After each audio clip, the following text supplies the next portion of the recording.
Jump in and say hello to the fish, my daughter-in-law whispered. And then her hands were on my back, shoving hard.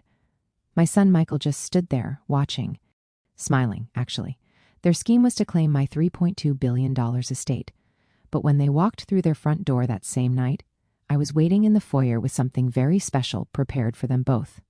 Let me rewind and explain how an ordinary Wednesday morning ended with me falling into the Pacific Ocean. I suppose the warning signs were there all along. But at 69 years old, I still held on to the belief that family loyalty meant something real, that blood bonds couldn't be broken by greed. The morning had begun so beautifully, too. Michael had phoned me directly, not through his secretary, which should have raised alarms, inviting me for what he called a recovery celebration on his new boat. "Mother, we need to properly toast your successful surgery," he'd said, his tone carrying what I mistook for genuine warmth. "Just us three, like a real family should be." I'd been healing from knee replacement surgery for 7 weeks, and honestly, I was starving for any indication that my son and his wife Patricia still wanted me present in their world. Ever since my husband Thomas died 3 years ago, leaving me controlling his pharmaceutical empire's fortune, everything between us had shifted, grown distant, colder somehow. So I dressed with care that morning, choosing my emerald silk blouse, the one Thomas always said made my eyes sparkle, and hired a car to the harbor. The boat was stunning, a gleaming white vessel that likely cost more than most people earn in a lifetime.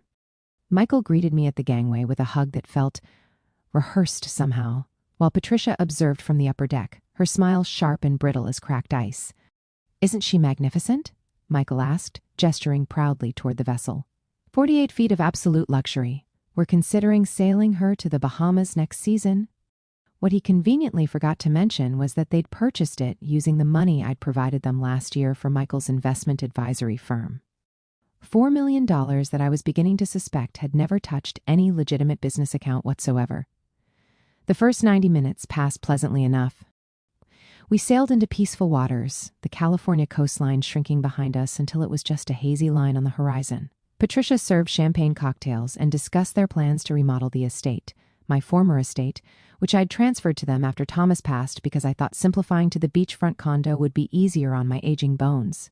But then Michael started asking questions. Casual ones initially, about my estate planning, about the trust structures, about whether I'd thought about making modifications to streamline everything for their benefit when the time came. "It's just that estate litigation can be so complex, Mother," he said, refilling my glass with excessive enthusiasm. "We simply want to ensure everything's properly arranged." That's when I caught Patricia recording me with her phone. Not obviously. She was holding it at a careful angle while pretending to capture scenic photos, getting me on video while I was drinking, while I was discussing financial details, constructing some kind of documented evidence trail. The pieces assembled themselves in my mind with sickening clarity. The surgery I'd undergone, they'd pushed hard to manage all my medical paperwork afterward. The healthcare proxy documents they'd presented at the hospital, insisting it was merely temporary, just to handle bills during my recovery period. The way my estate attorney had stopped answering my phone calls entirely. "Michael," I said carefully, setting my glass down on the table, "I'd like to return to shore now, please." That's when his mask completely dissolved. "I'm afraid that won't be possible, Mother." His voice had transformed completely, harder, colder, empty of affection. "You see, we need to have a serious discussion about your deteriorating mental state, about your significant memory problems." Memory problems? My mind was sharper than both of theirs combined, and always had been.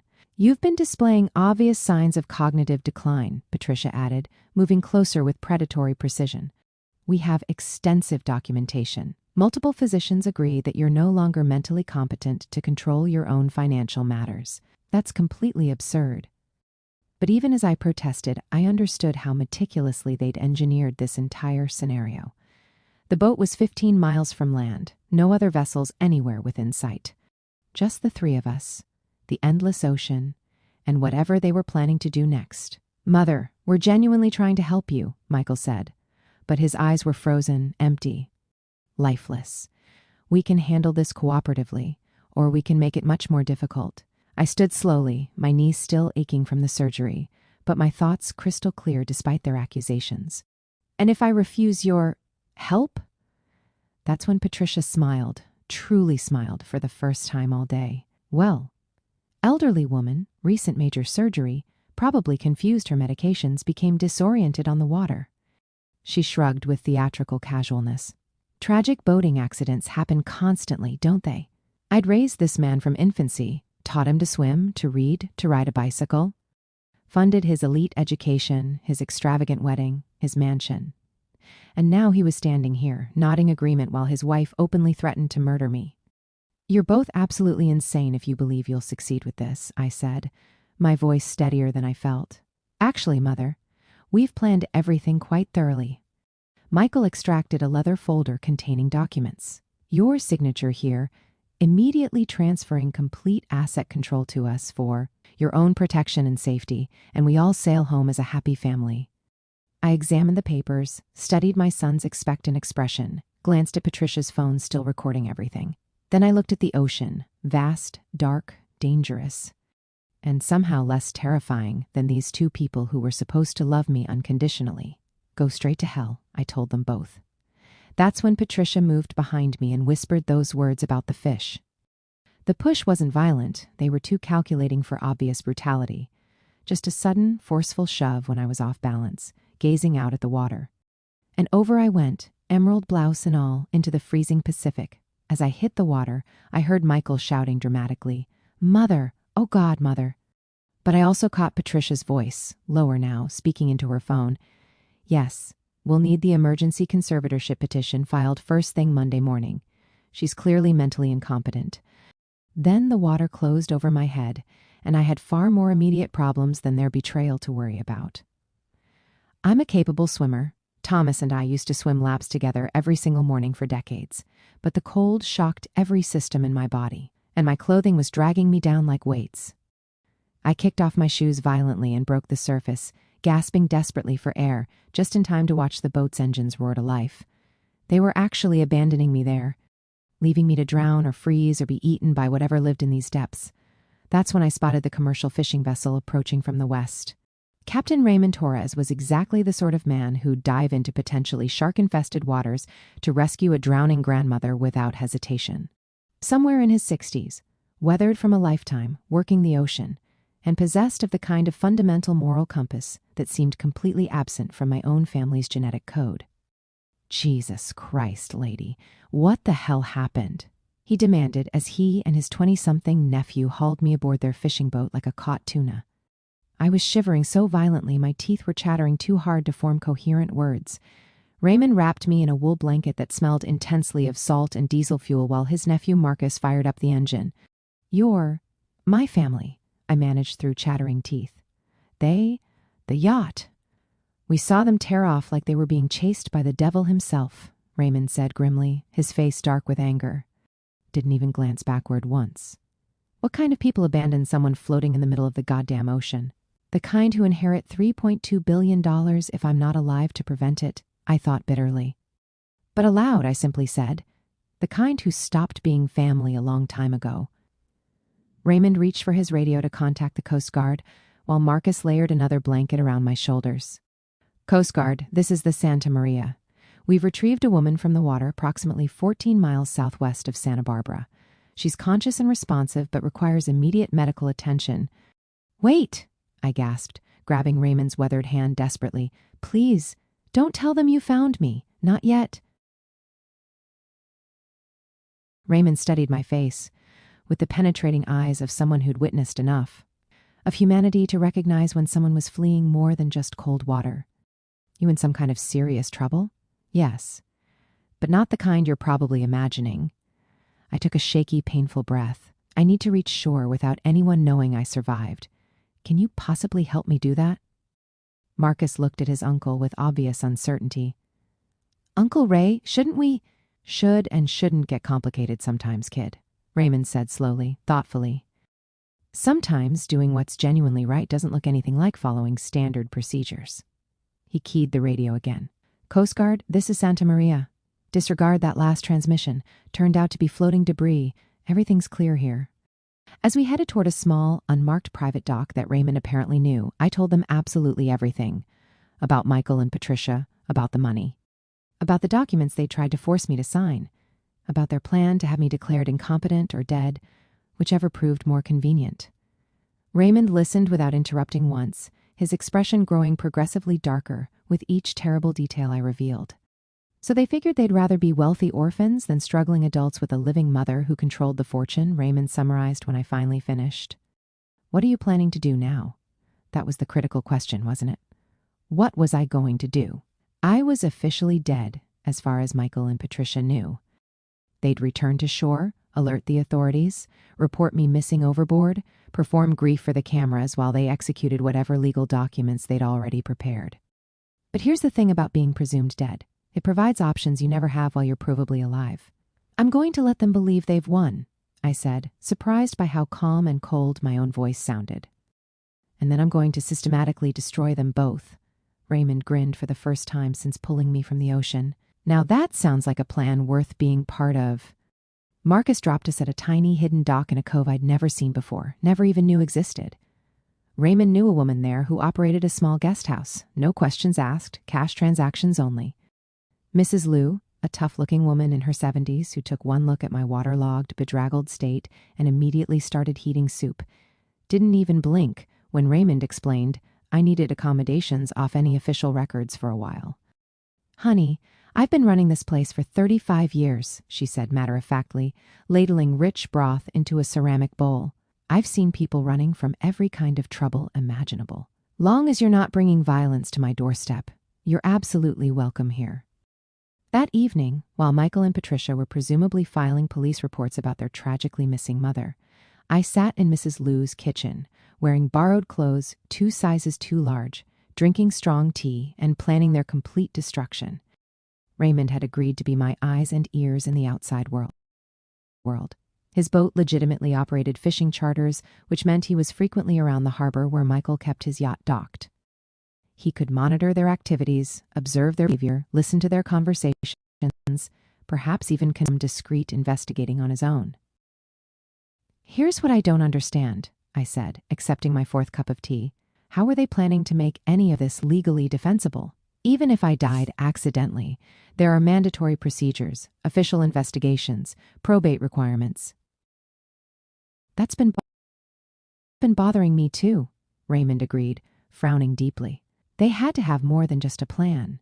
They needed someone on the inside, someone with legal authority helping them navigate the system. That night, I compiled a comprehensive list of everyone who'd had access to my confidential financial information since Thomas died. My attorney, my accountant, my wealth management advisor, the private bankers, the trust officers.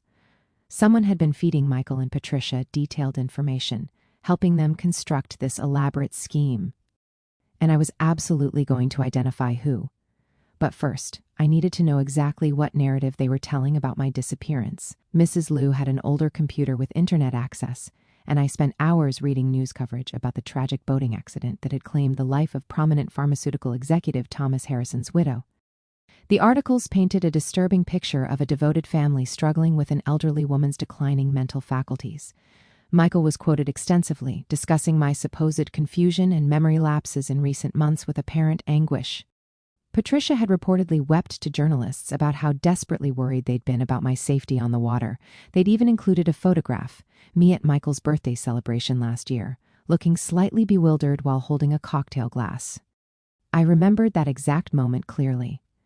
I'd been confused because nobody had bothered to inform me it was a surprise party, and I'd arrived expecting a quiet family dinner only to find 30 strangers crowding my former home. But in the photograph, I simply looked lost, elderly, confused, exactly the image they wanted to project to the world. The obituary was already published online. Elizabeth Harrison, beloved mother and cherished grandmother, passed away in a tragic boating accident while enjoying an afternoon with her devoted family. In lieu of flowers, donations may be made to the Alzheimer's Research Foundation. Even in orchestrating my death, they were reinforcing the narrative of my supposed cognitive decline. Bastards, I muttered, closing the laptop with more force than necessary. Mrs. Liu glanced up from her needlework. Planning something special for them, I hope? Oh, yes, I said softly, my voice carrying a coldness I'd never heard in it before. Something extraordinarily special indeed. The funeral was surprisingly well attended for someone supposedly dying from dementia and confusion. I observed from across the cemetery through binoculars Raymond had borrowed from his fishing equipment, concealed behind a maintenance building that offered a perfect view of the entire proceedings. Michael had spared absolutely no expense. Premium casket, empty, naturally. Elaborate floral arrangements that must have cost tens of thousands. A professionally printed program with my photograph on the cover, smiling from happier times. He and Patricia stood graveside in perfectly coordinated black mourning attire, graciously accepting condolences from friends, business associates, and people I barely recognized anymore. What struck me most powerfully was how genuinely devastated some of the mourners appeared. My neighbor Helen was crying openly, dabbing at her eyes with tissues. My book club friends had all come, looking somber and heartbroken. Even Dr. Morrison, who'd performed my knee surgery, stood there looking appropriately mournful. These people genuinely cared about me, and Michael and Patricia were accepting their sympathy, their grief, their condolences, knowing perfectly well I was alive somewhere. "See anything particularly interesting?" Raymond whispered, crouching beside me behind the building. "Besides my son delivering an Academy Award to worthy performance? Look at who's conspicuously absent." Raymond adjusted his own binoculars. Like who specifically? My wealth management advisor, Richard Chen. My attorney, Catherine Walsh. My accountant, Marcus Bradley. I lowered the binoculars slowly, pieces clicking into place with horrible clarity. The people who would normally attend the funeral of a client worth $3.2 billion are nowhere to be seen today. Maybe they're busy handling estate matters. Maybe, I interrupted. Or maybe they can't bring themselves to look people in the eye while they're actively participating in the scheme. After the service concluded, I watched Michael and Patricia work the crowd like seasoned politicians, shaking hands with grace, accepting embraces, performing their grief with practiced perfection. But I also noticed how quickly, how efficiently they redirected people when anyone started asking detailed questions about my final days, my final hours, what exactly had happened on that boat. That afternoon, Raymond drove me back to Mrs. Liu's guest house in his pickup truck, taking an elaborate, roundabout route to avoid any possible chance encounters with anyone who might recognize me. "I need to get inside my old house," I told him as we pulled into Mrs. Liu's driveway. "That seems extremely dangerous, Elizabeth. They're probably staying there now, aren't they?" "Not according to the property records I accessed this morning.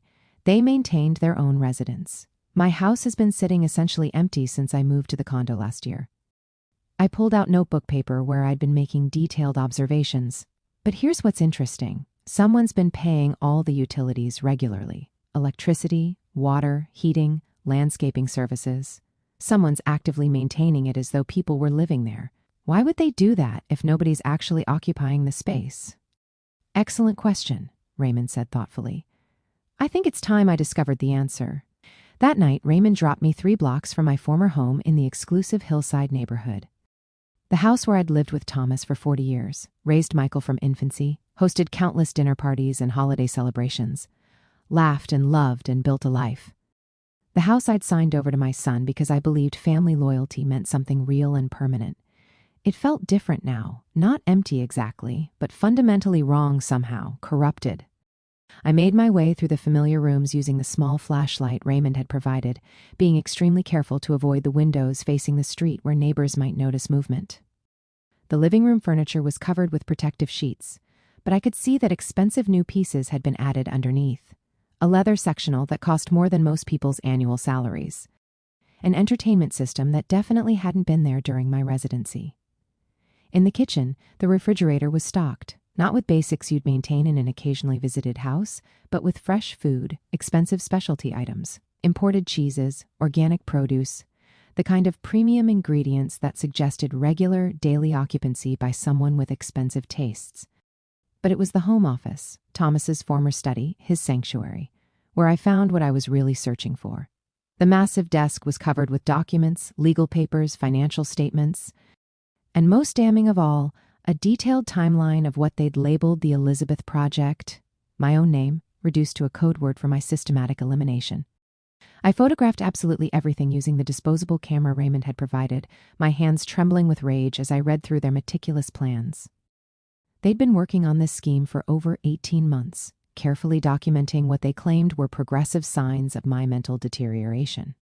Doctor appointments where they'd coached me beforehand to appear confused, disoriented, social situations where they deliberately set me up to look lost or forgetful.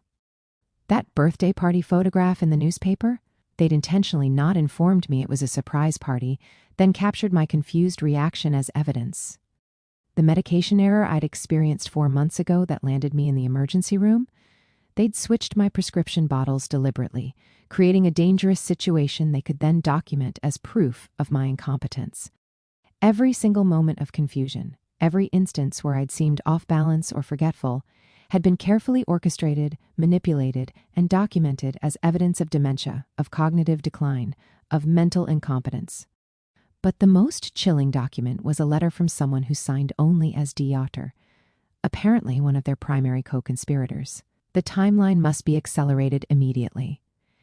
Elizabeth has been asking increasingly pointed questions about the healthcare proxy documents. If she becomes genuinely suspicious and consults an independent attorney, the entire operation collapses. I strongly recommend moving to Phase 3 within the next 10 days maximum. Phase 3, according to their detailed timeline, was my death. My planned, premeditated murder. I was photographing the final document when I heard a car door slam outside. Headlights swept dramatically across the front windows, and I heard familiar voices approaching the entrance. Michael and Patricia, returning home from their grief performance, from accepting sympathy for a death they'd orchestrated. I quickly gathered my materials and headed toward the back door, but I could hear their conversation clearly as they entered through the front. Think the Morrison woman bought the performance? Patricia's voice, cold and calculating. She was crying too hard to think critically about anything. Besides, what's she going to investigate? Mother fell off a boat during an outing. These things happen to elderly, confused people all the time. What about the will? How long before we can access everything? Probate opens Monday morning. Doctor says we'll have complete access to all accounts within 8 weeks maximum. I slipped out the back door and into the garden, my heart pounding violently against my ribs. But as I moved along the side of the house toward the street, staying low behind the landscaping, I heard something that stopped me completely cold. A baby crying, a newborn infant from the sound of it. There was a baby in my former house. Michael and Patricia had never once mentioned having a child, planning for a child, even wanting children, which meant there was something far more complex happening here than I'd realized. The baby changed absolutely everything. As I crouched behind the rose bushes I'd planted 15 years ago, listening to the sound of an infant crying in what used to be my home, I realized this conspiracy wasn't just about stealing my money. This was about something far larger, far more sinister than simple greed. Raymond picked me up at the corner 20 minutes later, and I was still trembling as I climbed into his truck, my mind racing with terrible possibilities. "You look like you've witnessed something horrifying," he said, studying my face with concern. "Worse than horrifying. I think I've just discovered my replacement." I told him everything about the baby, about the documents, about the mysterious doctor who seemed to be orchestrating this entire operation from behind the scenes. "A baby," Raymond repeated slowly, processing this information. "They never mentioned having a kid to anyone?" "Never. Not once. Michael always claimed he and Patricia weren't ready for children, that they were too focused on building their careers to consider parenthood." I pulled out my disposable camera, clutching it like evidence. "I need these photographs developed immediately, but not at any place they might have connections or influence." Raymond knew someone in the Harbor District who operated a 1-hour photo shop and practiced the fine art of not asking uncomfortable questions. While we waited for the pictures to develop, we sat in Raymond's truck drinking terrible coffee from a convenience store and trying to piece together this increasingly complex puzzle.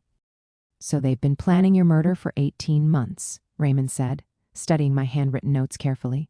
"Systematically making you appear incompetent, documenting everything meticulously, getting someone inside your financial team to assist them.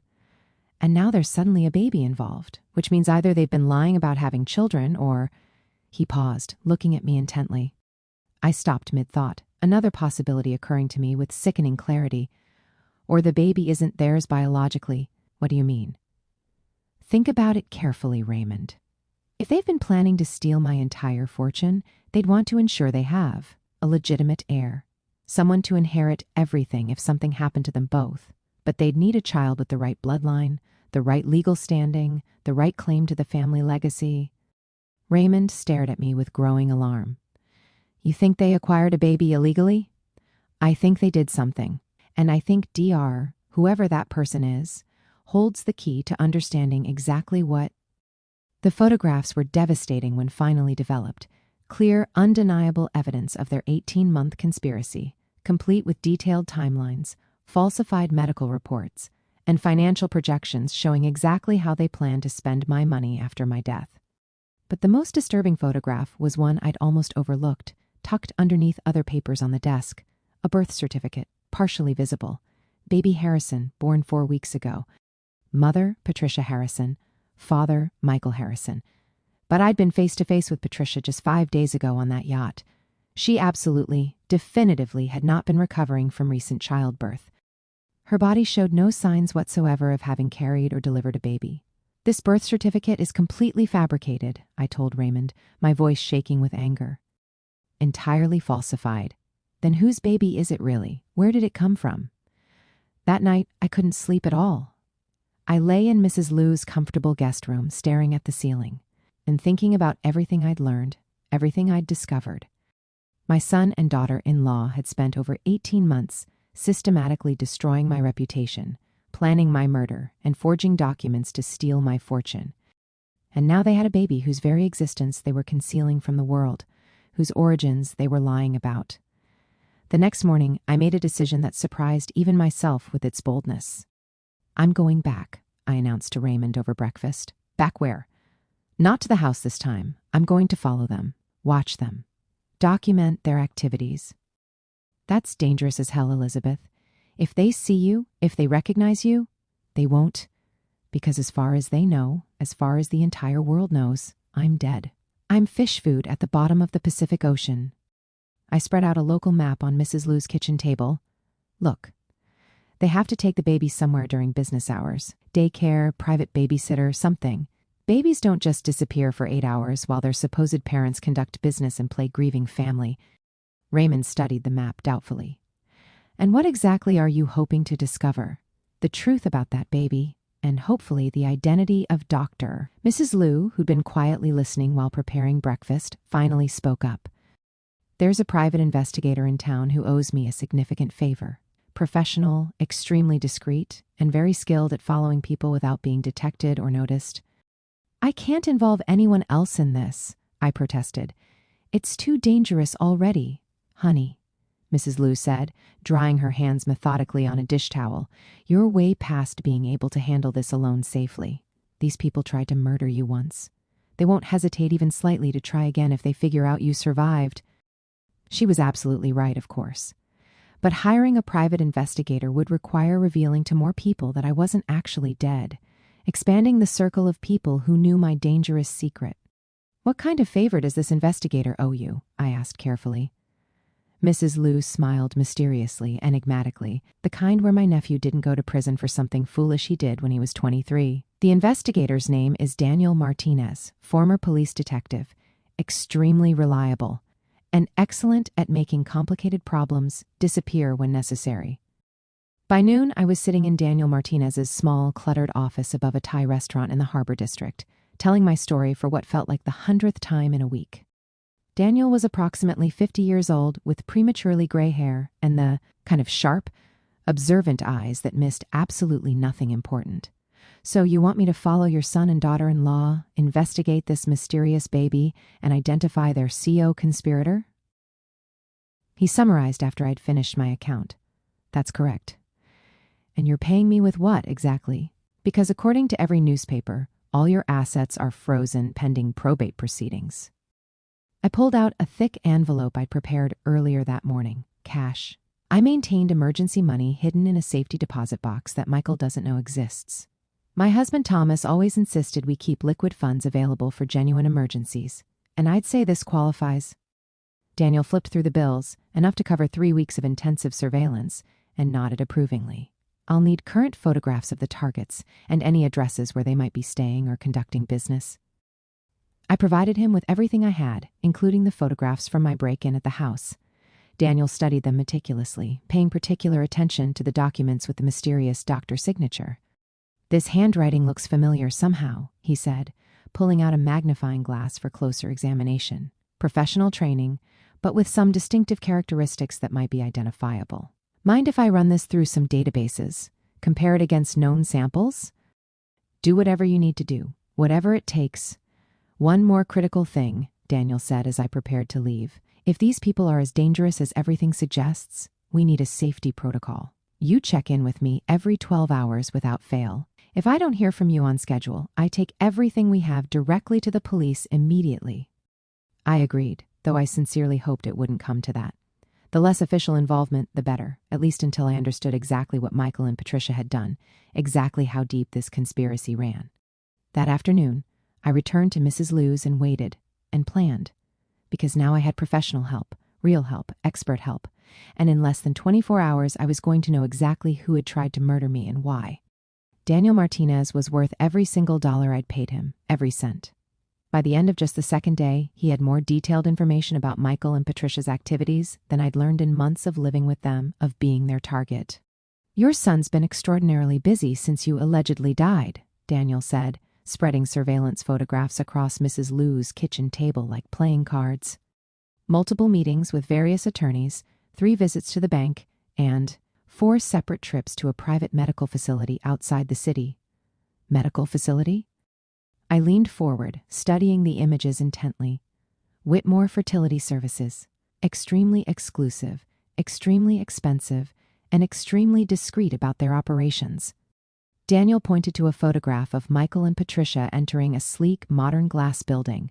"They specialize in surrogacy arrangements for wealthy clients who want to maintain complete privacy throughout the process." The pieces were clicking into place, and the picture they formed made my stomach turn violently. "They purchased a baby. Appears that way, yes, and not just any random baby through any random arrangement. They specifically requested a newborn infant that could plausibly pass as their biological child. According to my contact at Whitmore, someone who owes me favors, the arrangements were made 9 months ago, paid for entirely in cash with very specific instructions to have the birth certificate prepared in advance." Mrs. Liu sat down heavily, placing 3 cups of coffee on the table and joining us. "So they planned your death, purchased a baby to inherit your fortune, and had someone inside your financial team helping coordinate everything." "About that insider," Daniel said, pulling out another photograph. "I believe I've identified Dr." The photograph showed a woman in her mid-40s with short red hair and an expensive leather briefcase, shaking hands with Michael outside a downtown law office. She looked vaguely, distantly familiar, but I couldn't quite place her in my memory. "Miranda Reeves," Daniel continued, "senior partner at Morrison Reeves and Associates. They handle estate planning and wealth management for several prominent families in the region." "Reeves?" I repeated, my mind working. "Wait, Marcus Reeves is my accountant. Are they related somehow?" "Married, actually. And here's where everything gets particularly interesting." Daniel spread out more photographs. "Miranda Reeves has been quietly, methodically building a very specific client base over the past several years. Wealthy elderly individuals with strained or complicated family relationships. She specializes in what she calls family transition planning." I stared at the photograph, recognition finally dawning clearly. "I met her about 8 months ago at some charity gala Michael insisted I attend. She was extremely interested in my estate planning, kept asking very pointed questions about my trust structures, my succession plans." "I'm sure she was very interested," Daniel said grimly, "because Miranda Reeves has a very specific, very profitable business model. She identifies elderly clients with substantial assets in estranged or greedy families, then helps those families accelerate their inheritance through what she euphemistically calls compassionate intervention." "You mean murder," Mrs. Liu said bluntly, without hesitation. "I mean, she creates sophisticated legal frameworks that allow families to take complete control of assets while the elderly person is still alive, using claims of incompetence, dementia, diminished capacity, or other mental health issues. She's successfully done this at least 8 times in the past 4 years that I can document." Daniel spread out more photographs, surveillance shots of Miranda Reeves meeting with different families, entering various law offices, visiting what appeared to be private medical facilities specializing in elder care. "She's running a complete systematic operation," he explained. "She identifies wealthy elderly people with greedy relatives, helps orchestrate convincing evidence of mental decline, provides legal cover and documentation for asset transfers, and takes a substantial percentage of the inheritance as payment.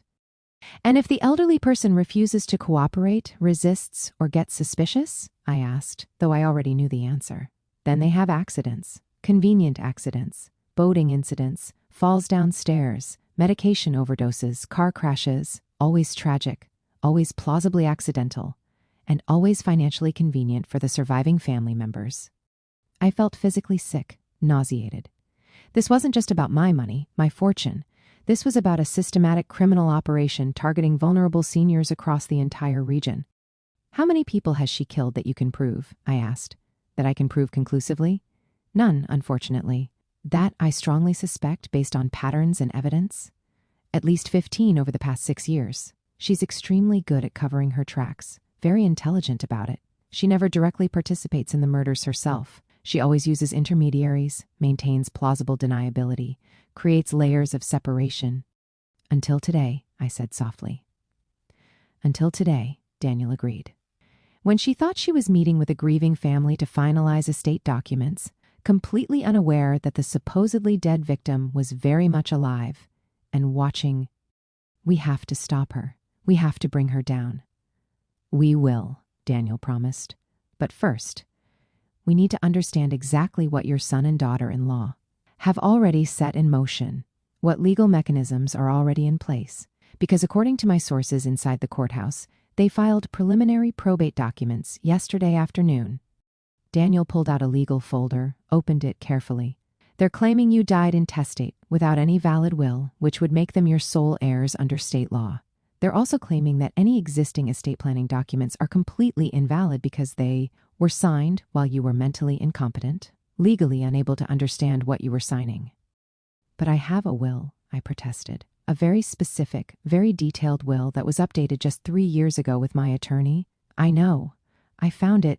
Daniel opened the folder and extracted a familiar-looking document, my will, with what appeared to be my signature at the bottom. But the text, the actual content, was completely different from what I remembered signing, what I knew I'd signed. They replaced it, I whispered, scanning the forged document with growing horror. This version leaves everything to Michael with special provisions for any future children he might have, including specific mentions of the baby they just acquired through Whitmore Fertility Services. I stood up abruptly and walked to Mrs. Liu's window, looking out at the ocean, the same ocean that was supposed to have been my grave. 2 weeks ago, I'd been a grieving widow trying desperately to maintain some connection with my only family. Now I was a murder victim who'd survived her own assassination, discovering that my son was part of a larger criminal enterprise targeting elderly people systematically. There's something else, Daniel said gently, carefully. About the baby specifically. I turned back to face him, steeling myself. Tell me. The birth mother was a 19-year-old girl named Amy Rodriguez. Runaway from Arizona, no family, no support system whatsoever. Miranda Reeves found her at a homeless shelter and offered her $75,000 to carry a baby for what she described as a loving couple who couldn't have children naturally.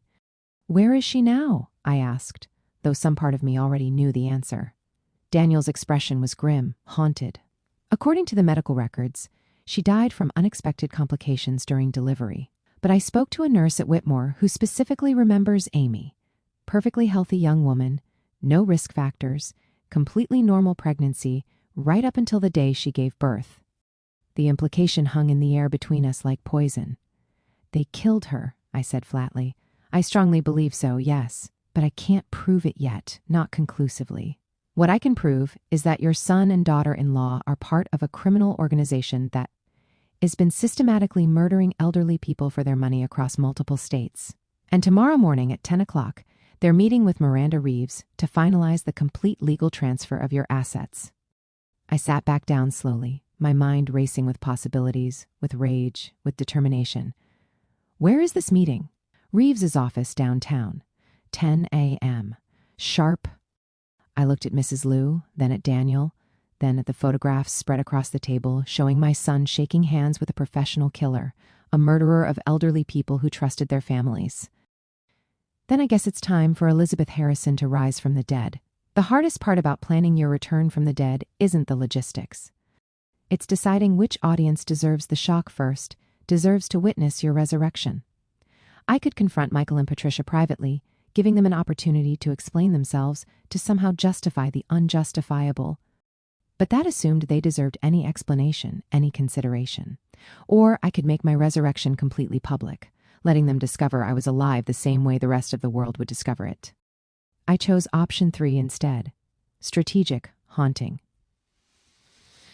"You want to what?" Daniel asked when I explained my plan in detail. "I want them to know I'm alive, but not know how much I've discovered about their operation. I want them scared, off balance, making mistakes out of panic."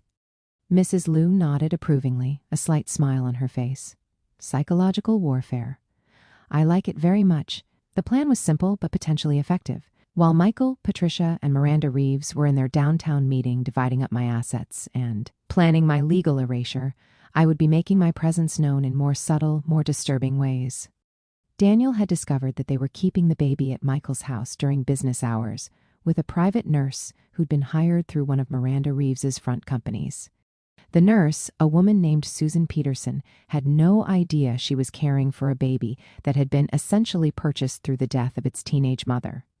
"Susan's a genuinely good person," Daniel assured me after running a comprehensive background check. "Single mother, nursing degree from a respectable program, completely clean record. She probably believes she's helping a legitimate family with childcare during a difficult time. Then she deserves to know the truth about what she's really involved in." That morning, while Michael and Patricia were downtown legally erasing me from existence, I stood on the front porch of my former home, my home, and rang the doorbell with determination. Susan Peterson was younger than I'd expected, maybe 37 or 38, with tired eyes and genuine warmth in her expression. She opened the door holding a baby bottle and wearing scrubs covered with cheerful cartoon characters. "Can I help you?" she asked politely. "Hello, Susan. My name is Elizabeth Harrison. I believe you're caring for my grandson." The blood drained completely from her face. She knew that name intimately. It had been all over the news for the past week and a half. The wealthy widow who died in a tragic boating accident. You're dead," she stammered. "The news, the papers, the funeral. Your son said." "Yes, I've been reading about that with great interest," I said calmly. "Fascinating story, though not entirely accurate in certain crucial details. May I come in? I think we need to have a serious conversation." Susan stepped back automatically, still staring at me like I was an actual ghost, a supernatural apparition. "But you died," they said. "There was a funeral. Your son was devastated." "My son said many things, apparently," I replied, stepping into my former living room. "Not all of them remotely true." I followed her into the living room, my living room, where I'd spent decades of my life, where a baby sat contentedly in an expensive bouncy seat, making soft gurgling sounds. The room around him was filled with high-end baby equipment that must have cost tens of thousands of dollars. "Oh," I breathed, seeing the infant up close for the first time. "Oh, you beautiful, innocent thing." The baby was perfect, maybe 4 weeks old, with dark hair and serious brown eyes that seemed to study everything intently. He was wearing an expensive designer outfit, and everything surrounding him spoke of wealth and privilege. "What's his name?" I asked softly, settling into a chair beside the bouncy seat. "Baby Harrison," Susan said automatically, then caught herself. They said his name was going to be Thomas Jr., after his grandfather, but they haven't officially decided yet. "They haven't decided," I said quietly, "because they don't know him well enough to name him properly. Because he's not really their baby, is he?" Susan sat down heavily on the sofa, confusion and fear written across her face.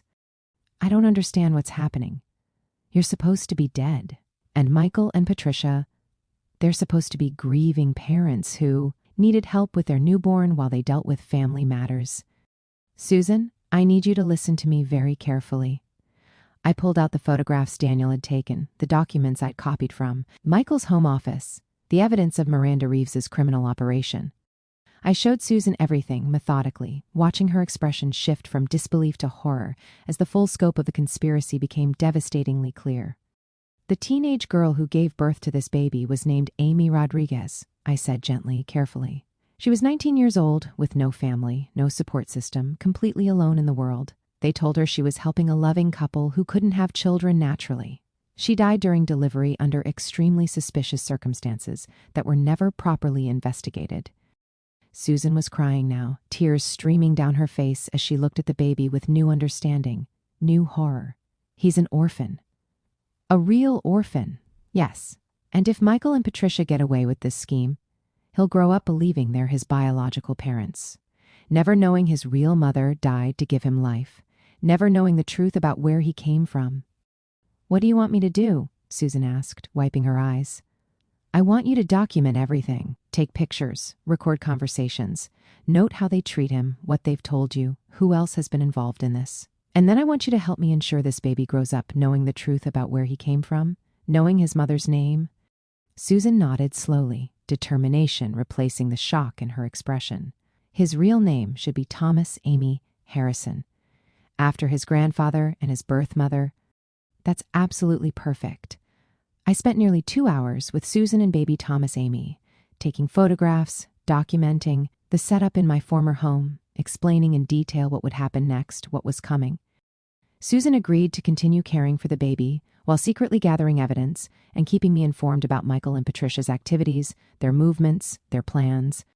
"They'll be back around 1 o'clock, she told me as I prepared to leave. "They always come home for lunch to check on him, make business calls, handle confidential matters." Perfect. By then, they'll have received my first message. While I'd been talking to Susan, Daniel had been extremely busy downtown. He'd parked across from Miranda Reeves's office building with a professional telephoto lens, taking detailed pictures of Michael and Patricia entering the building, meeting with Reeves in the conference room, shaking hands over what they believed was my legal death certificate and estate transfer documents. But the real gift, the real message, was what Raymond had delivered to their attorney's office while they were in the meeting, while they felt safe and victorious. I'd written a simple note on elegant stationery, the kind I'd always used for personal correspondence. "Dear Michael and Patricia, reports of my death have been greatly exaggerated. We need to talk very soon. With love, Mother. P.S. Give my regards to little Thomas Amy. He's absolutely beautiful." The note was delivered by professional messenger at exactly 11:52 a.m. while they were still in Reeves's office finalizing the probate paperwork, signing documents. According to Daniel, who watched carefully from across the street with his camera, all 3 of them came running out of the building within minutes of receiving the note, their faces white with absolute panic, with terror. The psychological warfare had officially begun.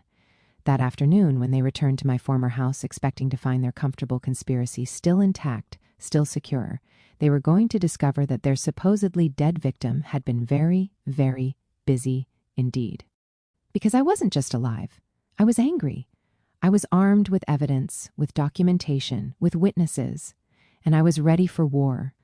I was sitting in my favorite armchair, the one Thomas had custom made for me for our 25th anniversary, when Michael and Patricia came home from their meeting with Miranda Reeves. I'd positioned myself deliberately so I'd be the very first thing they saw when they walked through the front door of what used to be my house, my home. The expressions on their faces were worth every moment of those days in the cold Pacific Ocean. "Hello, darlings," I said pleasantly, not standing up, not moving. "How was your meeting downtown?" "I certainly hope you didn't sign anything too important while I was away," Patricia screamed. Actually screamed like she'd witnessed her worst nightmare materializing before her eyes, which I suppose in a way she had. Michael just stood there completely frozen, his mouth hanging open, still holding his briefcase and keys, staring at me like I might disappear if he blinked hard enough, like I was a hallucination. "Surprised?" I asked calmly. I have to say, the reports of my death were extremely premature, though I did enjoy reading my own obituary. Very touching. Alzheimer's donations? That was a particularly nice touch, very believable. Susan appeared from the kitchen right on cue, carrying baby Thomas Amy exactly as we'd planned. She'd been waiting in the back of the house, ready to witness whatever happened next, ready to testify. "Mrs. Harrison asked me to bring the baby out," Susan said, her voice trembling slightly with nerves. "She wanted to meet her grandson properly, formally." "Her grandson?" Patricia found her voice finally, though it emerged as a strangled croak. "Susan, this woman is... she's dead. She died." "Dead?" I supplied helpfully. "Yes, we've covered that topic extensively. Turns out drowning is considerably harder than it looks, especially when there are Good, decent people around to pull you out of the water before you actually die. Michael finally managed to speak, his voice weak. Mother, we thought. The Coast Guard searched for hours. The Coast Guard searched for debris, for wreckage, not for survivors. Funny how that works when nobody actually reports a person going overboard, isn't it? I accepted the baby from Susan, settling him comfortably in my arms. Hello, little Thomas Amy. I'm your real grandmother, not the kind who tries to acquire you with blood money and murder. His name isn't Thomas Amy, Patricia snapped, some of her composure returning, her mask sliding back into place. His name is whatever we decide to name him because he's our son, our child. Is he really? I looked down at the baby, who was gazing back at me with those serious, intelligent brown eyes. Tell me, Patricia, when exactly did you give birth to him? Because 5 days ago on that yacht, you certainly didn't look like someone who delivered a baby just 3 weeks earlier. Your body showed no signs whatsoever. Silence. Heavy, damning silence. The birth was private, Patricia said weakly. We wanted— Yes, I'm absolutely certain it was very private indeed, I interrupted. So private that the actual mother died during delivery under extremely mysterious circumstances. So private that nobody knows her name was Amy Rodriguez, 19 years old, from Arizona.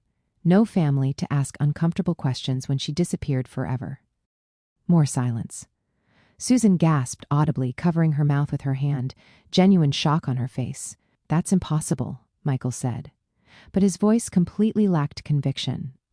We would never— Never what? I asked sharply. Never conspire with Miranda Reeves to run an illegal surrogacy operation? Never systematically destroy an elderly woman's reputation to steal her fortune? Never push your own mother off a yacht and abandon her to die in the ocean? I stood up slowly, still holding the baby protectively. Which part exactly would you never do, Michael? Patricia recovered first, her shock transforming rapidly into the cold. Calculation I'd seen on the yacht, the hardness I recognized now. Prove it. You can make all the dramatic accusations you want, but actually proving any of it is another matter entirely. Oh, darling, I said, smiling genuinely for the first time since they'd walked in. You really, truly shouldn't have said that. Susan, would you mind taking Thomas Amy to his room for his nap? The adults need to have a very serious conversation now. After Susan left with the baby, closing the door behind her, I walked over to the mantelpiece where Michael had displayed several family photographs, none of which included me, I noticed with bitter amusement.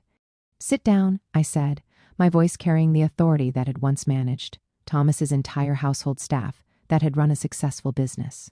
Both of you. Now, they sat, still looking shell-shocked, disoriented. Let me tell you what I've been doing for the past week and a half while you've been planning. My funeral, dividing up my assets, and playing grieving family for the cameras? I pulled out a thick manila folder from behind the chair cushion where I'd hidden it. I've been investigating, learning, documenting everything. I spread the photographs Daniel had taken across the coffee table like evidence at a trial. Michael and Patricia meeting with Miranda Reeves, multiple visits to Whitmore Fertility Services, financial documents showing the cash payments for the baby, wire transfers, forged documents. This is Miranda Reeves, I said, pointing to one particularly clear photograph. She specializes in helping families like yours accelerate their inheritances through what she euphemistically calls compassionate intervention. In plain, honest English, she helps greedy relatives murder elderly people for their money, systematically and professionally. That's completely ridiculous, Patricia said, but she was staring at the photographs with growing alarm, with recognition. Is it? Because I have documentation of at least 8 other cases where Miranda Reeves provided legal cover for families who wanted their elderly relatives dead. 8 other families who suddenly had convenient accidents after showing carefully documented signs of mental decline that were later proven to be artificially induced, deliberately created. I pulled out another set of documents, laid them out methodically. Like Mrs. Eleanor Mitchell, age 75, who fell down the stairs in her own home, just 3 weeks after her son started adding sedatives to her evening medication. Her son inherited $2.3 million. Or Mr. Charles Anderson, age 70, who died in a single car accident after his daughter convinced his doctor that his medication needed to be dangerously adjusted. His daughter inherited $4.7 million. I looked directly at Michael, held his gaze. These aren't conspiracy theories, son. These are murders. Real murders. And you're part of the exact same operation. The same criminal network. We never actually killed anyone, Patricia said quickly. Too quickly. Even if what you're saying about this Reeves woman is somehow true, we never personally hurt anyone. Really? I interrupted. What about Amy Rodriguez? What about the 19-year-old girl whose baby you purchased like property? The girl who died during delivery under suspicious circumstances that were never properly investigated? The girl whose death conveniently gave you the heir you needed to justify inheriting my fortune? Silence again. Damning, guilty silence. We didn't know, Michael started, then stopped himself. Didn't know what? I pressed. Didn't know that Miranda Reeves was running a black market baby operation using vulnerable teenage girls? Didn't know that those girls had a disturbing habit of dying during delivery? Didn't know that you were accessories to murder? I pulled out another document, Amy's death certificate, which Daniel had obtained through his law enforcement contacts. Amy Rodriguez died from what the medical examiner called unexpected cardiac arrest during delivery. But according to the nurse who was actually present, Amy was perfectly healthy, young, strong, showing absolutely no signs of distress right up until the exact moment she stopped breathing. Susan had returned and was standing in the doorway, listening to everything, bearing witness. The same nurse, I continued relentlessly, who told my investigator that Miranda Reeves was personally present during the delivery and that she personally administered what she claimed was a routine medication just minutes before Amy went into cardiac arrest and died. Your investigator? Michael asked weakly, his face pale. Oh, yes. Did you honestly think I was handling all of this completely alone?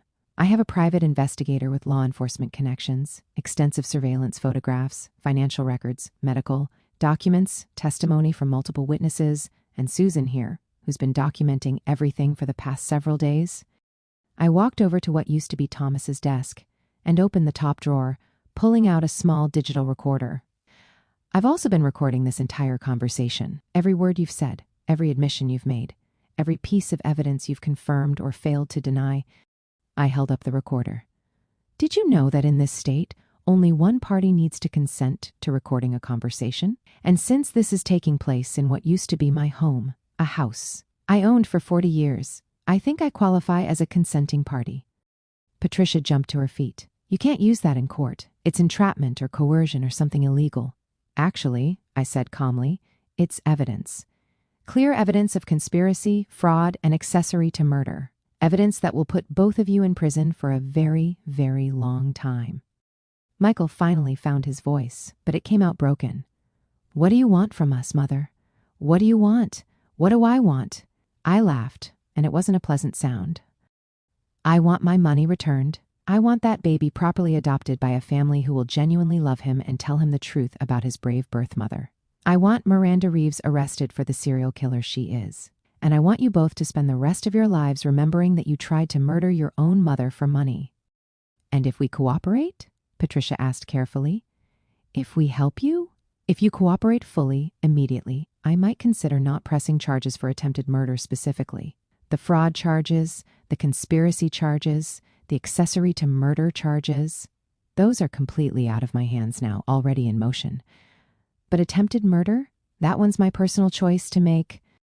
I looked at both of them, these two people who had shared my home, my table, my family holidays, who had planned my death with the same casual efficiency they might use to plan a vacation. You have exactly 24 hours to decide how you want this to end. They chose poorly, catastrophically poorly, instead of confessing, instead of cooperating, instead of showing even the smallest hint of remorse. For trying to murder me, Michael and Patricia decided to double down on their original plan, to dig themselves deeper into the hole they'd created. I discovered this at 6 o'clock the next morning when Daniel Martinez called Mrs. Liu's guest house with an urgent, alarming warning.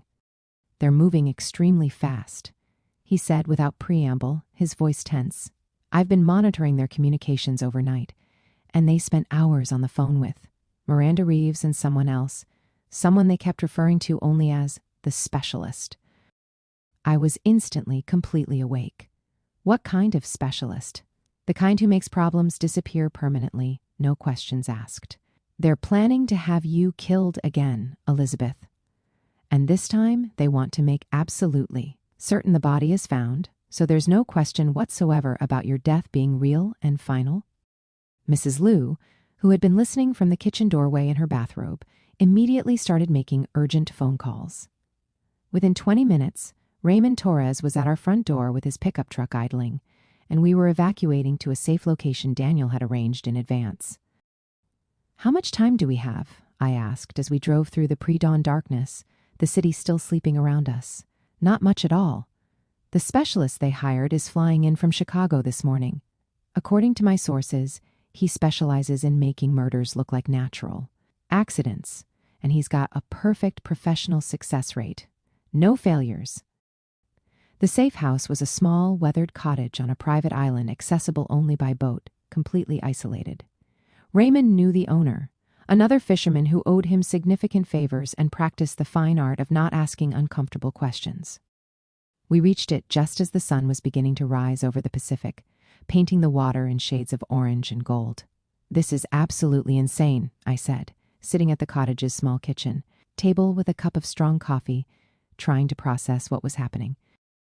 My own son hired a professional killer to murder me. My own child.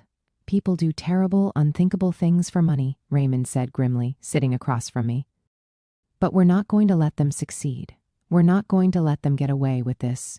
Daniel arrived an hour later by boat, bringing more disturbing news that made everything even worse. It's worse than we initially thought. Miranda Reeves isn't just running a murder for inheritance scheme. She's part of a much larger network, a genuine criminal organization. He spread out photographs and documents across the table. "I've identified at least 25 suspicious deaths over the past 7 years. All wealthy seniors, all with greedy or estranged relatives, all ruled accidental or natural. Despite circumstances that absolutely should have triggered proper criminal investigations." "How are they getting away with it?" I asked, staring at the faces in the photographs. Elderly people who'd been murdered for their money. They've got people strategically placed inside the system. Medical examiners, police detectives, probate judges, hospital administrators. This isn't just a family business anymore. It's organized crime with a very specific, vulnerable target demographic. Mrs. Liu, who had insisted on coming with us despite the obvious danger, was studying the photographs with sharp, intelligent eyes. "This woman here," she said, pointing to a surveillance photo. "I've seen her before, recently." "Where?" Daniel and I asked simultaneously. "At the hospital where I volunteer in the geriatric ward. She was there about 8 months ago, asking very specific questions about elderly patients who didn't have regular family visitors. She claimed she was from some kind of social services agency." Daniel and I exchanged significant looks. "She was scouting for targets," Daniel said, "identifying vulnerable elderly people with money and no protection. And now they're coming after you because you're the first person who survived their operation and can testify in detail about what they do, how they operate," Raymond added. "Then we need to make absolutely certain my testimony is heard before they have any chance to silence me," I said firmly. I spent the rest of that morning writing everything down in meticulous detail. Every single detail of Michael and Patricia's betrayal, every piece of evidence we'd gathered about Miranda Reeves's criminal operation, every name and date and transaction and conversation I could remember. If something happened to me, if they succeeded this time, at least the truth would survive somehow. But around noon, Daniel's phone rang with news that changed absolutely everything about our situation. "They found the specialist," he said after ending the call, his face pale, dead in his hotel room. Single gunshot to the head, close range, professional execution style. "What does that mean?" I asked, though cold dread was already forming in my stomach. "It means Miranda Reeves is cleaning house systematically. Anyone who can directly connect her to the murder network is being eliminated. Erased, including, potentially, your son and daughter-in-law." The thought of Michael being murdered should have terrified me, should have filled me with maternal panic. Instead, I felt a cold satisfaction that surprised me with its intensity, its darkness. "Good," I said quietly.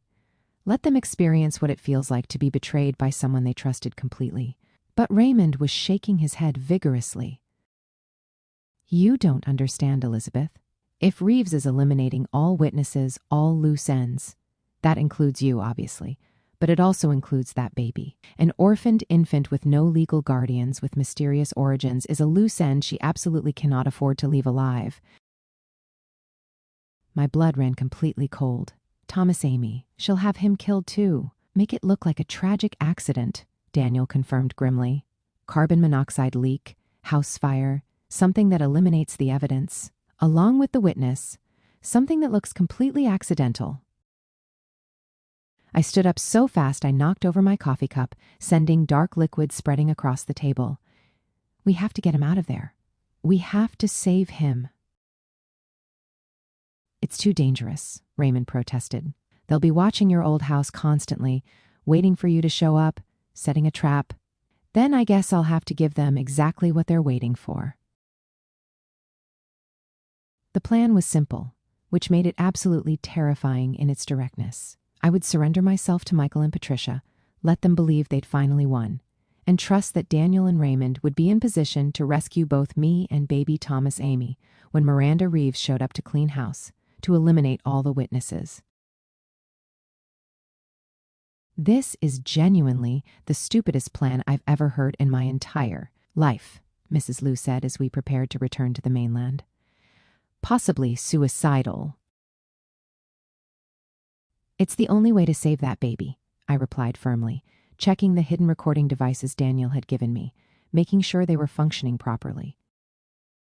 And to get enough evidence to bring down Reeves's entire operation, to save all the future victims, Daniel had been monitoring communications all morning.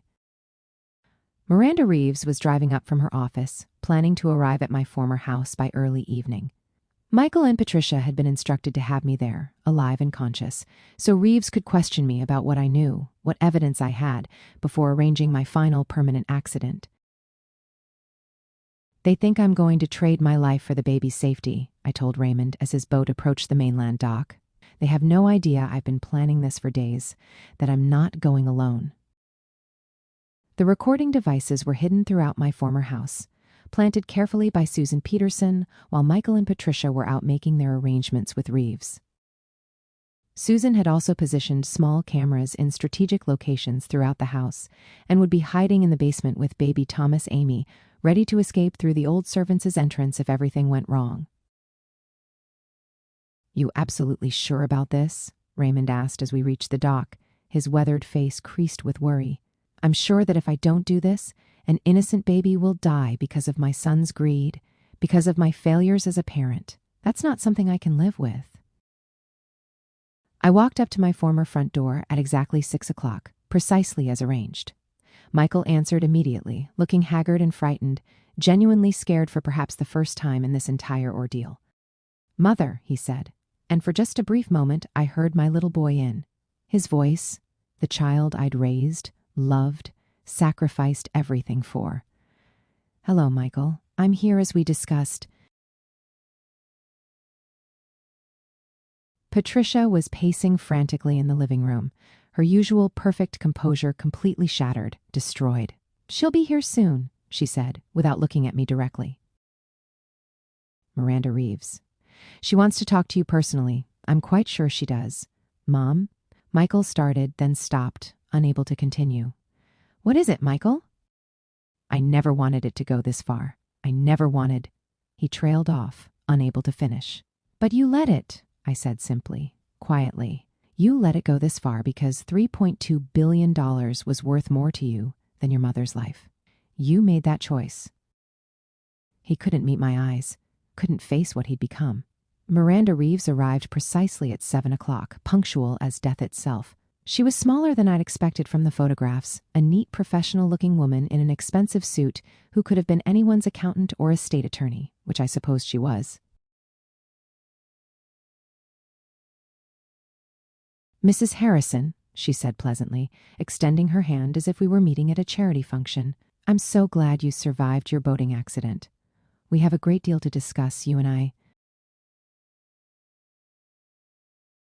"I'm sure we do."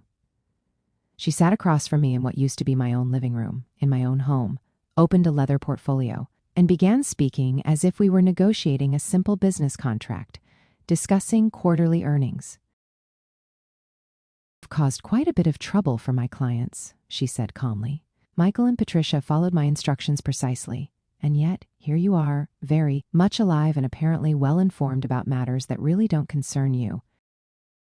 Murder concerns me, I said, especially when it's my own murder. I prefer to think of what we do as estate planning acceleration, she said with a slight smile. Helping families access inheritances that would otherwise be tied up for years, sometimes decades, in lengthy, expensive probate proceedings. We provide a valuable service to people who understand that time is money. The elderly people you kill?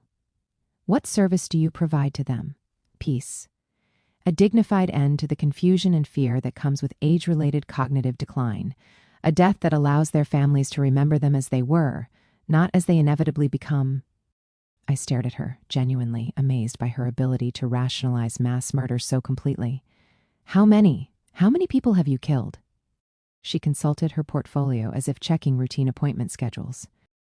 Over the past 7 years, my clients and I have successfully resolved 42 cases involving elderly individuals whose continued existence was creating financial and emotional hardship for their families. 42 murders. She was casually confessing to 42 murders as if they were tax returns she'd filed, business deals she'd closed. And you're planning to make me number 43? Oh, Mrs. Harrison, I'm afraid you'll be number 44. We had to resolve another matter earlier today. A gentleman who was becoming too curious about our operations, asking too many questions. She smiled coldly. But yes, you will unfortunately need to have another accident. A more permanent, more definitive one this time, something that leaves no doubt whatsoever. And the baby? I asked, my voice steady despite my rage. Thomas, Amy? Tragic carbon monoxide leak. These old houses, you know. Faulty heating systems can be extremely dangerous. The baby, the nurse caring for him. A terrible accident that could happen to anyone. I looked at Michael and Patricia, who were sitting frozen on the sofa like statues, like mannequins. This is what you wanted? Not just my death, but the death of an innocent baby? A baby you claimed to want as your son? Neither of them answered. Neither could look at me. The baby is a loose end, Reeves continued matter-of-factly. His existence complicates the inheritance structure significantly, and his origins raise far too many questions. Much simpler to eliminate him now and claim that Michael and Patricia are tragically childless and in need of the emotional support that only significant wealth can provide. That's when I smiled for the first time since she'd arrived. Miss Reeves, I said pleasantly, I think there's something important you should know. And what's that? You're under arrest. The FBI agents came through every door simultaneously. Front entrance, back door, basement stairs, even through windows. They'd been listening to every single word Miranda Reeves had said, recording her confession to 42 murders and her plans to commit 2 more. Miranda Reeves, Special Agent Sarah Chen announced, You're under arrest for conspiracy to commit murder, wire fraud, elder abuse, racketeering, and organized criminal activity. Reeves actually tried to run. She bolted toward the kitchen, probably hoping to escape through the back door. She made it approximately 6 feet before 3 agents tackled her hard to my former hardwood floors. Michael and Patricia just sat there in complete shock, frozen, as Agent Chen read them their rights in clear official tones. Elizabeth Harrison, Agent Chen said, turning to me with a genuine smile. That was extremely dangerous and extremely well executed. Thank you. It turned out that Daniel Martinez wasn't just a private investigator working independently. He was a former FBI agent who'd been working undercover for months to investigate the elder abuse network that Miranda Reeves had been operating across multiple states. My case had provided the perfect opportunity to get Reeves to confess on federal recording equipment to her entire operation, to finally bring her to justice. We've been tracking her for 3 years, Agent Chen explained, as the house filled with crime scene technicians and federal investigators. But she was too careful, too intelligent, too well protected. She never directly participated in the murders herself. She always used intermediaries, maintained layers of plausible deniability, covered her tracks expertly. Until today, I said. Until today, Agent Chen agreed, when she confessed to 42 murders while planning 2 more, all recorded on federal equipment with multiple witnesses present. Susan Peterson came up from the basement carrying baby Thomas Amy, both of them unharmed, both safe. Is it over? she asked, her voice shaking. Is it really over? It's over, I confirmed, taking the baby gently from her arms, holding him close. At least the dangerous part is over. The legal proceedings took months. Long, exhausting months of testimony, depositions, court appearances, and reliving the nightmare again and again. Michael and Patricia were charged with conspiracy to commit murder, fraud, elder abuse, and accessory to murder in the death of Amy Rodriguez. They both eventually took plea deals rather than face trial. 28 years for Michael, 23 for Patricia. No possibility of parole for at least 18 years. I attended their sentencing. I sat in that courtroom and watched my son, the baby I'd carried, the child I'd raised, the young man I'd supported through every challenge, be led away in handcuffs to begin serving his sentence. He looked at me once as they took him away, and I saw something in his eyes. Not quite remorse, but perhaps the beginning of understanding what he'd truly lost, what he'd destroyed. I didn't cry. I'd done all my crying already. Miranda Reeves went to trial, refused any plea agreement, maintained her innocence throughout. She was convicted on every single count. 42 counts of conspiracy to commit murder, racketeering, elder abuse, fraud, and organized criminal activity. Life in prison without any possibility of parole. The judge, during sentencing, called her operation one of the most callous and systematic campaigns of elder abuse in American history. The network she'd built was systematically dismantled over the following year. 23 other conspirators were arrested across 6 states, including corrupt medical examiners, probate attorneys, hospital administrators, and family members who'd participated in the murders. The investigation revealed that the operation had stolen over $280 million from elderly victims across the region. $280 million in stolen lives, stolen futures, stolen dignity. But the most important outcome, the one that truly mattered to me, was baby Thomas Amy. I legally adopted him with the full support of the court system and Amy Rodriguez's extended family, who were finally located living in New Mexico. They were grateful, deeply grateful, that someone was willing to raise Amy's son and tell him the truth about his brave young mother, who had tried so desperately to give him a better life. His real name is Thomas Amy Harrison, I explained to the family court judge during the adoption hearing. Thomas for his grandfather, who built a business empire with integrity. Amy for his birth mother, who gave her life to bring him into this world. And Harrison because that's the family that will love him and raise him with the complete truth about where he came from. The judge, a woman in her late 60s who'd been following the case closely in the media, smiled warmly. I think Amy Rodriguez would be very proud of how her story ended, Mrs. Harrison. Adoption granted.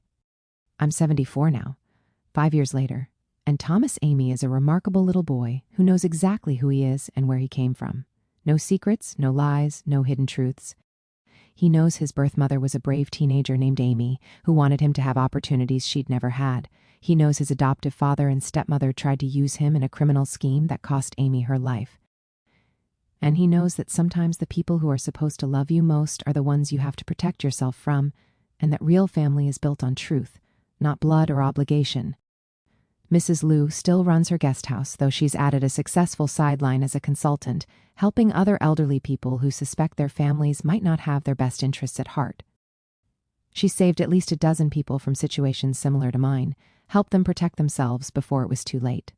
Raymond Torres still runs his fishing charters out of the harbor, but he's become something of a local legend. The fisherman who pulled a drowning grandmother out of the Pacific Ocean and helped bring down a criminal empire. He jokes that it's been good for business.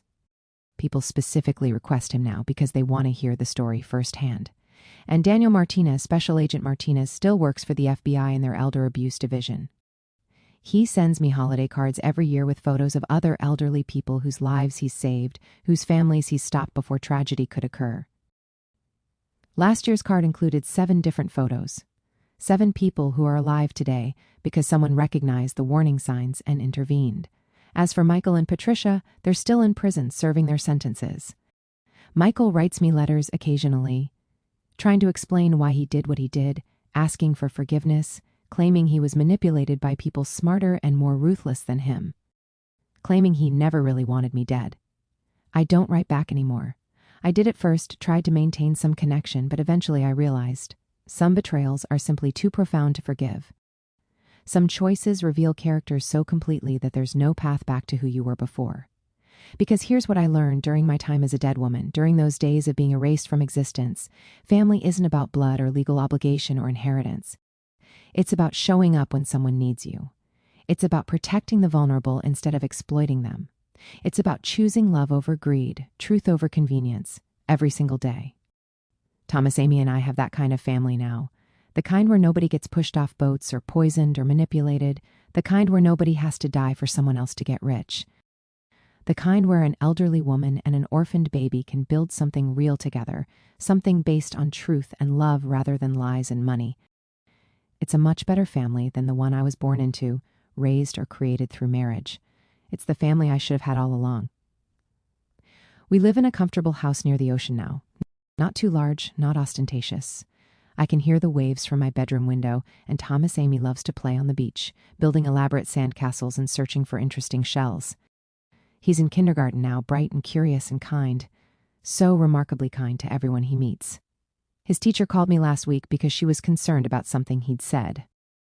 Apparently, during a discussion about families, Thomas Amy had explained to his class that his first mommy loved him so much she gave her life for him, and his grandmother loved him so much she came back from being dead to save him. The teacher wasn't sure how to interpret this, whether it was fantasy or trauma or something else entirely.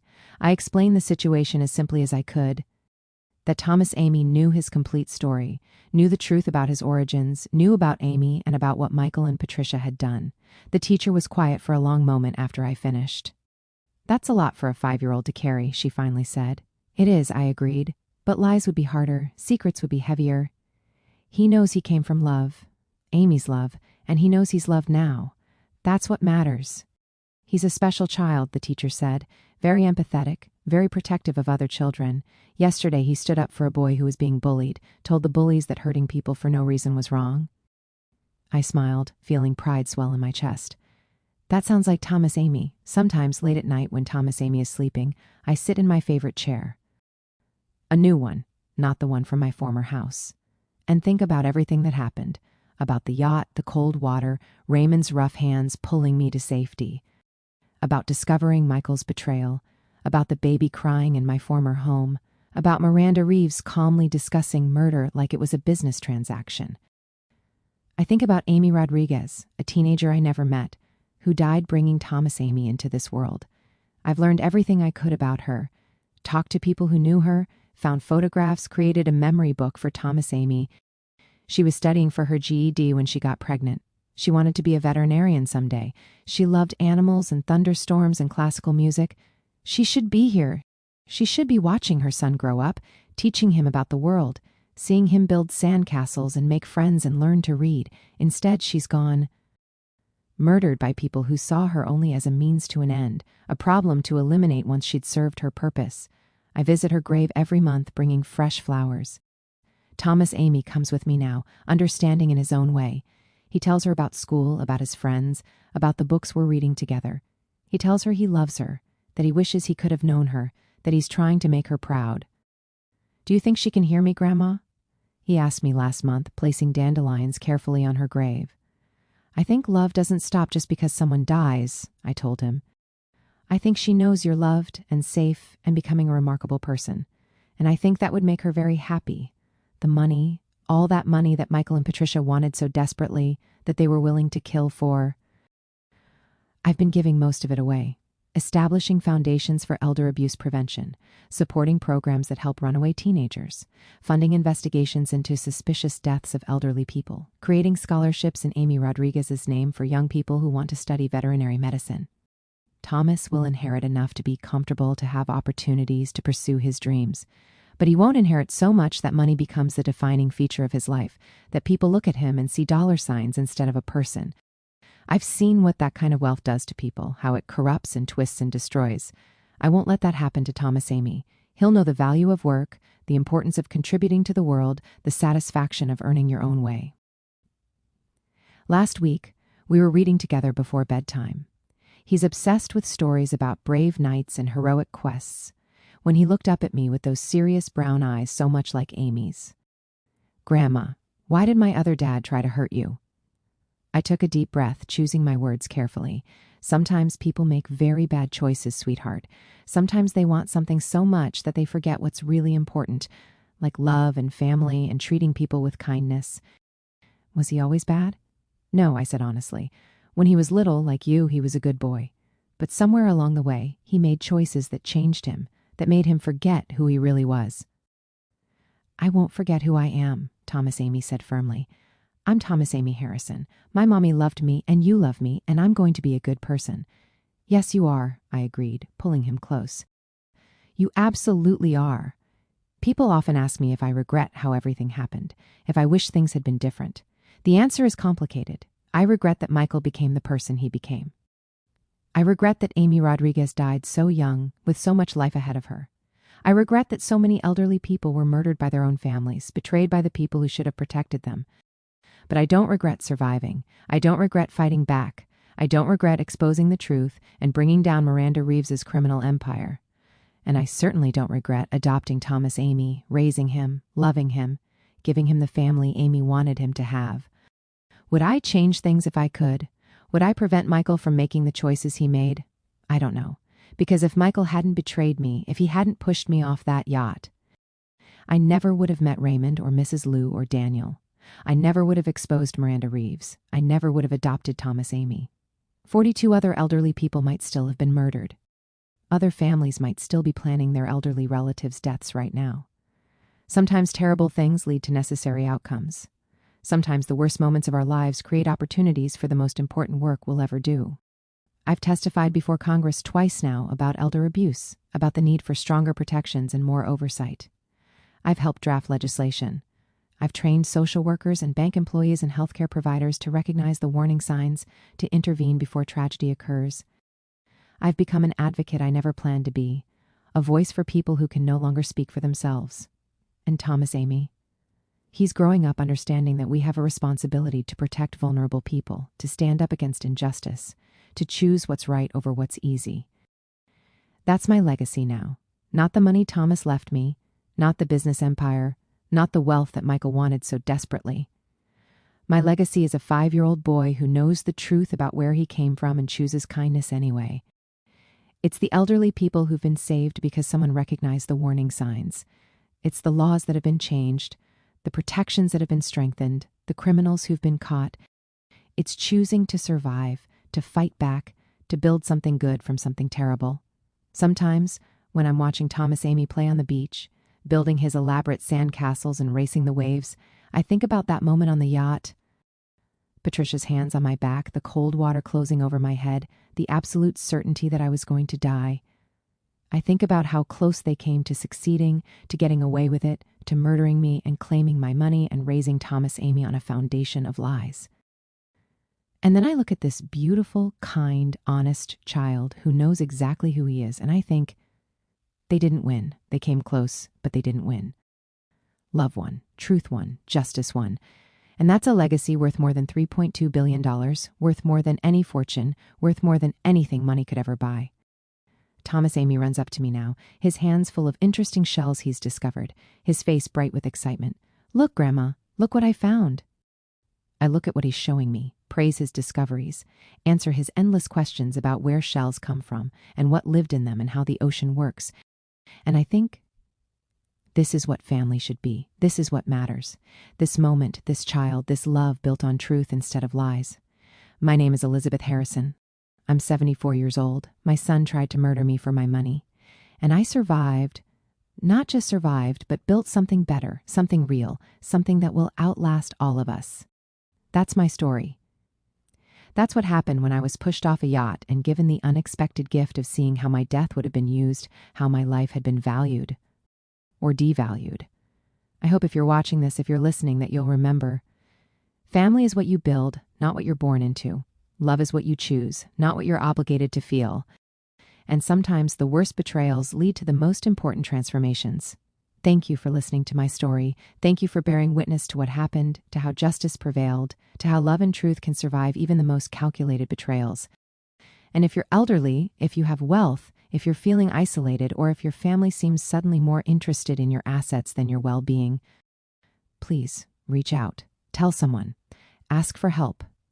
Don't assume that blood means loyalty, that family means safety, because sometimes the people who are supposed to love you most are the ones planning your funeral while you're still alive.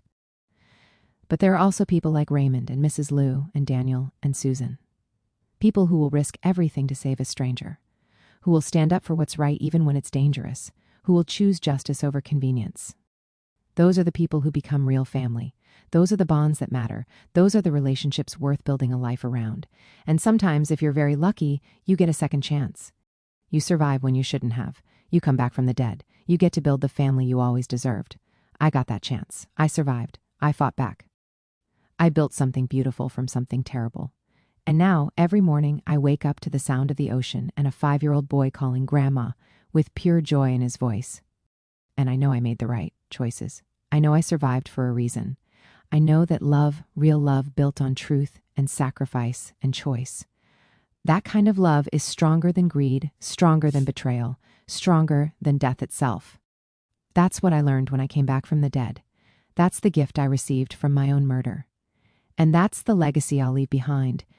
Not money, not wealth, not a business empire, but a child who knows the truth and chooses kindness anyway. A child who understands that real family is built on love, not blood. A child who will grow up to protect the vulnerable instead of exploiting them. That's worth more than any fortune ever could be. That's worth surviving for. That's worth everything.